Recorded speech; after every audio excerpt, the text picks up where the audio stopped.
Hey everybody, time to read a good poem. I'm going to read Vincent Malloy by Tim Burton. So let's begin, shall we?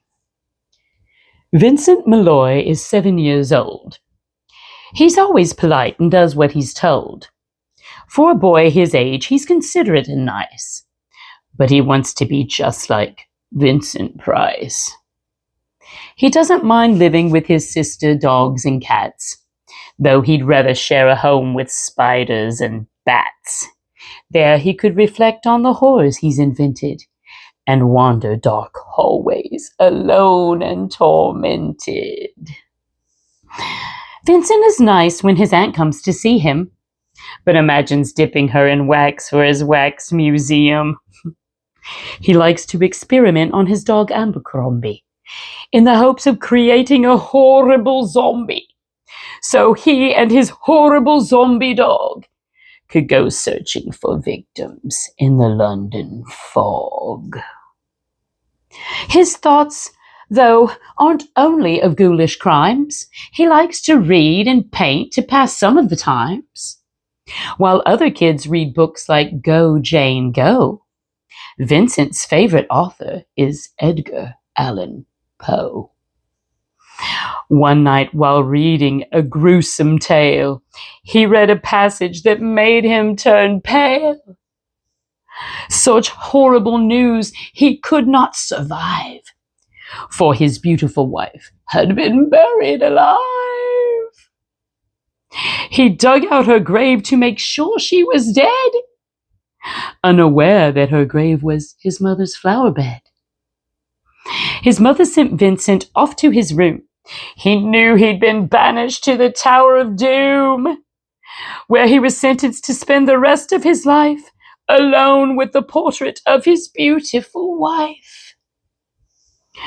While alone and insane, encased in his doom, Vincent's mother burst suddenly into the room. She said, "If you want to, you can go out and play. It's sunny outside and a beautiful day." Vincent tried to talk, but he just couldn't speak.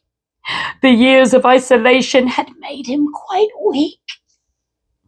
He took out some paper and scrawled with a pen, "I am possessed by this house and can never leave it again." His mother said, "You are not possessed, and you're not almost dead. These games that you play are all in your head. You're not Vincent Price, you're Vincent Malloy. You're not tormented or insane, you're just a young boy. You're 7 years old and you are my son. I want you to go outside and have some real fun." Her anger now spent, she walked out through the hall, and while Vincent backed slowly against the wall, the room started to swell, to shiver and creak. His horrid insanity had reached its peak.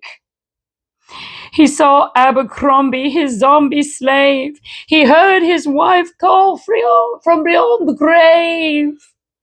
She spoke from her coffin and made ghoulish demands, while through cracking walls reached skeleton hands. Every horror in his life that had crept through his dreams swept his mad laughter to terrified screams. To escape the madness, he reached for the door, but fell limp and lifeless down on the floor. His voice was very soft as he quoted the Raven from Edgar Allan Poe. "And my soul from out that shadow that lies floating on the floor shall be lifted nevermore."